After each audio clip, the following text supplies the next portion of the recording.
special guest to the stage. That would be Lynn Silverton.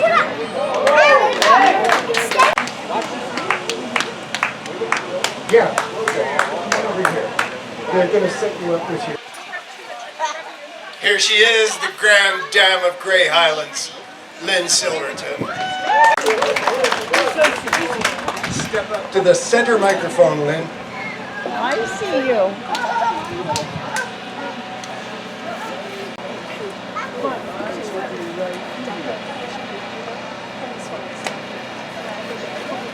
Apparently, I have a part to play in this. I'm very excited to be part of Lynn's show.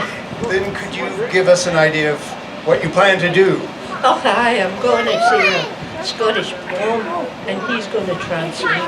I think that's what she said.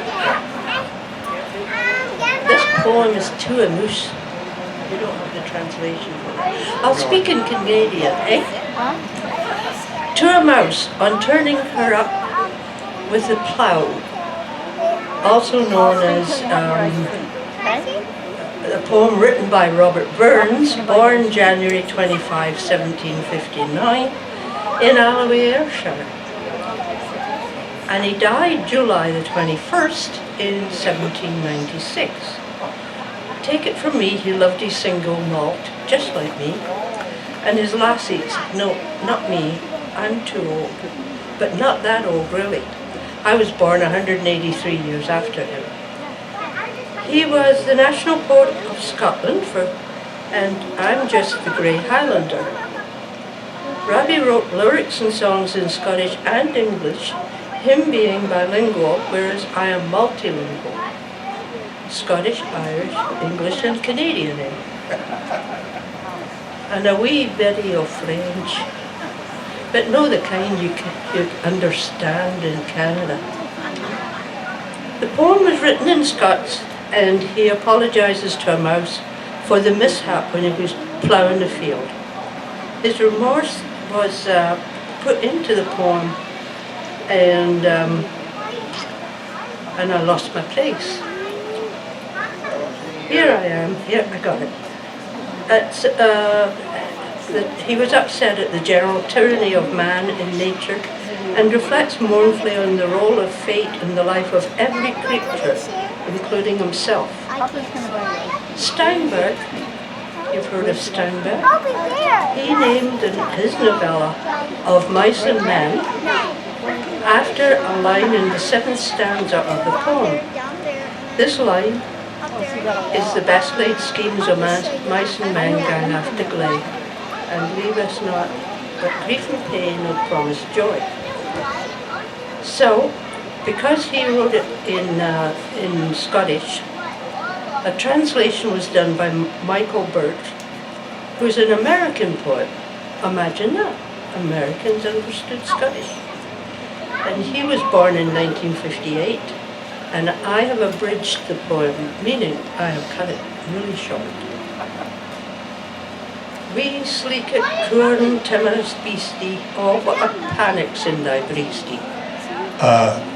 She said, sleek, tiny, timorous, cowering beast, why such panic in your breast, eh? Thou needna start a was a hasty would become brabble. Why dash away so quick, so rash, in a French flash, eh? I would be loath to run and chase thee with murder and tackle. When I would be loath to run after you with a murderous plough staff, eh? Thy wee bit hussy too in ruin, its sully was the winds are strewn. Your tiny house lies in a ruin, its fragile walls wind-rent and strewn. And Nathan knew to begin new in a foliage green. Now nothing's left to construct you a new one. The mouse is green. Mosses green. Speak Canadian. That's what I said. Mouses. And bleak December's winds are strewing both snell and keen. Since bleak December's winds ensuing blow fast and keen. But Mussy, thou art no thy line.